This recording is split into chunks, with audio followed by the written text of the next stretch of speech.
So that's how they're gonna end the X-Men with Fox. All right.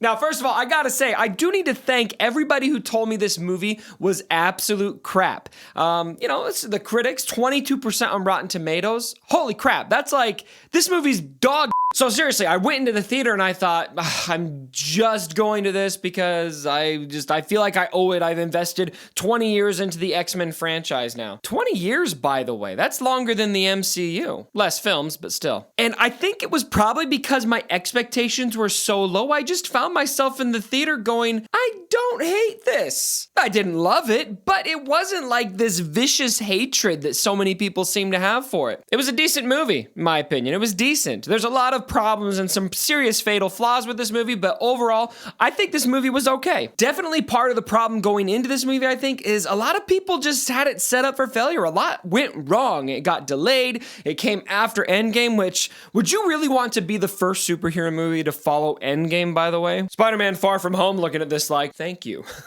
And then, of course, with everyone knowing that this is it for Fox, it's Disney from here on out, and so this is gonna kind of be the end. But all that said, I really think this movie was okay. It really suffered from a bad plot, in my opinion. I mean, the plot was just so simple. I could sit here, and I'm not going to spoil anything for you, but I could explain the whole plot to you. I could literally spoil every single important plot detail of this film in under a minute for you. It lacks depth. Frankly, I could probably do it in 30 seconds. A minute's probably a gross overestimate. And, it's not that thin plots are bad necessarily. Sometimes a simple plot gets it done.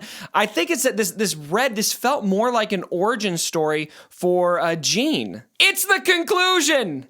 It's the last one. This is like, we're wrapping up 20 years of cinematic effort in one culmination of a film. Not to mention that we've already done Dark Phoenix. We've already done this. We already botched it once before. It's just, from what I understand, I'm not much of a comic book fan per se. I've read a few, but I wouldn't say that I could consider myself comic book worthy. But the Dark Phoenix is supposedly one of the most epic, awesome parts of the X-Men, and it just didn't feel that epic. I mean, just contrast this with a film like Endgame, which was kind of poised in a similar position, kind of. I don't know if it's apples. It's really not apples to apples, but it was like the last film in a string of MCU movies. Obviously, there's still going to be more, which is the difference here. And that movie came to such an incredibly epic, satisfying conclusion for so many of us. It was just really awesome to see all of those plot lines converge into one movie and have all of those characters make sense in that film and come to a really epic, just astronomical scale conflict that resolved. This was like just your typical movie. You got your little storyline, you got this conflict that rises, and this is how you're going to resolve it, and then you resolve it. I didn't really feel like there were any stakes in this film. Not to mention, the bad guys in this film were like, I don't even know I still don't really know who they were. If you want to find out who they were, you're not going to know. Maybe it's explained in the comic books, but I'm not a comic book person. So when you finally reach that, climactic moment, you're kind of just like, I guess I'm gonna leave now. But again, like I said, I still enjoyed the movie. I think if I'm just putting it on a scale of what I think it should have been, it feels super disappointing. It should have been like an Endgame caliber movie where it's just seeing all of these plot lines coming to a super satisfying conclusion. It just wasn't doing that. But there were some really great parts of this. Hans Zimmer always brings it. And I'm a huge movie soundtrack fan. In fact, you should see my movie soundtrack playlist on Apple Music. I have probably over 300 movies on it. I love listening to movie soundtracks, and I found myself at several parts of the movie going, that score is awesome.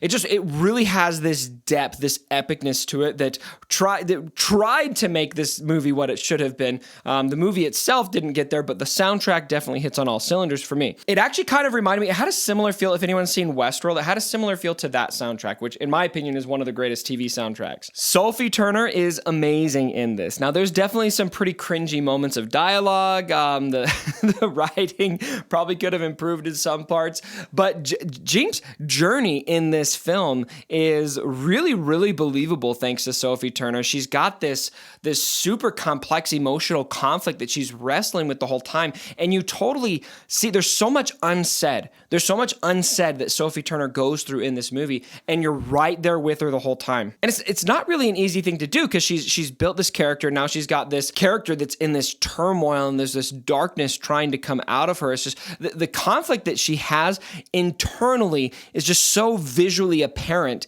and it really read well to me. I do have to admit, I heard her English accent come out once or twice though. While I don't think they did the Dark Phoenix justice, there are some moments where the Dark Phoenix comes out and it's like, whoa! I mean, you can see Sophie Turner. She's like, don't touch me. Don't touch me. If you touch me, it's gonna come out. She's like, I got diarrhea. It's gotta come out, guys. It's gonna come out in power form. And then they're like, well, we're gonna keep touching you. We're just gonna keep pushing you. And then out of nowhere, just all over the place. It's pretty cool. I also really like the special effects that they have on her body. She's got what happens at the beginning of the film. You'll see that there's this like event where she kind of ends up with this supercharged component to her, and it's like she's got this energy inside of her that keeps trying to literally come out, and you can see her skin start to peel. You see it in the trailer, so I'm comfortable talking about it. That comes up a lot, and to me, it always looked pretty sweet. It's like, oh man, she gonna blow.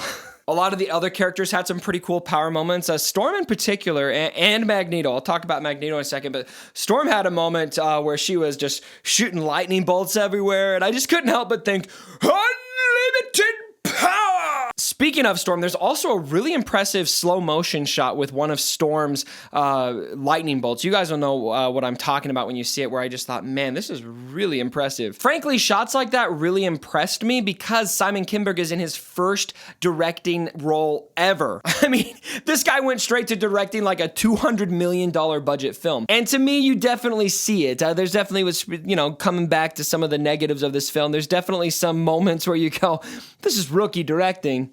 But for the most part, I think he handled it decently. I also think this film might have done Magneto the most justice that we've seen, even though plot-wise, it was kind of like, just visual effects-wise, and just kind of seeing, superhumans do super crazy things. You saw some pretty awesome things out of Magneto in this movie, new stuff. I thought it was really cool. Magneto was he was dope in this movie. He was dope. Quicksilver should have had a lot more in this movie. On the flip side, I think Quicksilver was extremely underwhelming in this film. They just gave him almost no screen time. James McAvoy is a fantastic Professor X, in my opinion. He had some pretty great moments in this, and just some really powerful emotional beats that I felt like he carried well on a similar level as Sophie Turner. I think Sophie Turner kind of stole the show in terms of acting, but James McAvoy is right behind her. He's just, everything he touches is gold, in my opinion. He just always brings it. Jennifer Lawrence, on the other hand, I think she's checked out of this film. I did not really buy her character in this film. To me, it just did not feel like her A game. Jennifer Lawrence is an amazingly gifted actress. She's a goddess. I just didn't buy her in this film. I don't think she really bought in the project. She's just ready, take her paycheck, go on to the next film. The timeline of this film doesn't make sense to me. Now, maybe if I watch some more videos about it, maybe I just need a little more context for how this all makes sense. But I'm pretty confident for those of you who want to see this tie into the original film back in 2000, I think it was, you're just not going to get that. You will just not get that. You're going to be pissed. All in all, this film was decent by itself. If you forget for a second about what everyone else is saying about it and forget that it's like the last one, then I think it's probably possible to at least enjoy this film. It's not going to blow you away, in my opinion, and you might hate it. Look, a lot of people hated it. But to me, because my expectations were so low, I sat in the theater, I enjoyed the action, I didn't really feel blown away, but I didn't leave super upset either. I'm going to give Dark Phoenix a 5 out of 10. All right, everyone, thanks again for joining me for the video. If you're enjoying these movie reviews, please hit subscribe, hit that notifications icon, and liking the videos, believe it or not, it actually does literally help. So I would really appreciate it if you did like it to manifest it in digital form. Thanks again, everyone, and as always, my brothers, don't forget,